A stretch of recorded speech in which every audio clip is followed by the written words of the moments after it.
Hey team players, what's going on? My name is DJ with the very first episode of Ironsighting. In this series I will be looking at guns in Battlefield 4 and talking about the advantages and disadvantages of these weapons on the battlefield. Let me just begin with saying that this series isn't only about using iron sights. I thought that Ironsighting would be a cool name since it's the sight you begin with every gun, but honestly there isn't a single iron sight in BF4 that I preferred over the red dot sights. But anyway, today's episode we are starting off with the Russian beast, the AEK-971, or 971, whatever you prefer. Let me just begin with saying that this gun is an absolute beast, reaching a rate of fire of 900 rounds per minute, making it one of the fastest firing assault rifles in the game, landing it just under the FAMAS. Now, I wouldn't say that it's the most amazing one, because it has some major drawbacks, but we'll get to that later. So let me just start with the progression. The iron sights might not be amazing, but luckily you always get your red dot sight after 10 kills, so you don't have to look at them all that long. First sight you get with the AEK is because of its Russian origins, the Cobra sight, which is mostly my preferral in this game because of its high visibility and small amount of space it takes up on the entirety of your screen. So this gun is probably the best assault rifle for close quarters. The damage model is nothing too special, 25 from up close and 18 from a distance, but luckily this gun fires so quickly that you will outdamage your opponents in most close quarters situations.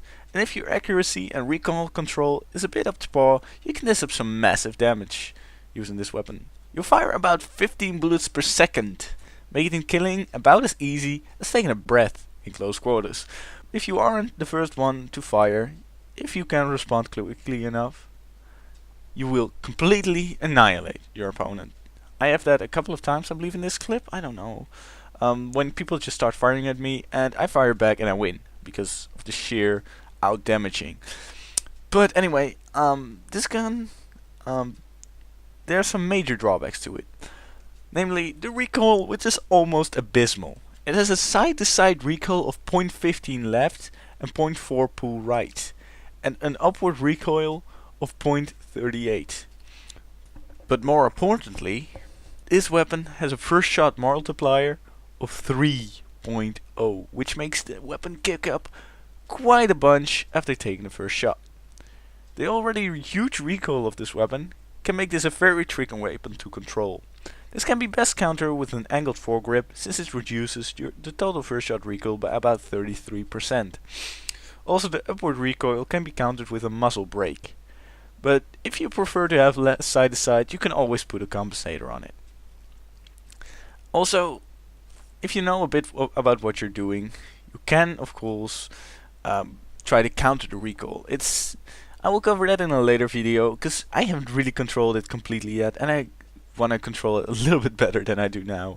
But I will be giving you some examples of it later. Anyway guys, thank you so much for watching this video. I'm not posting as much.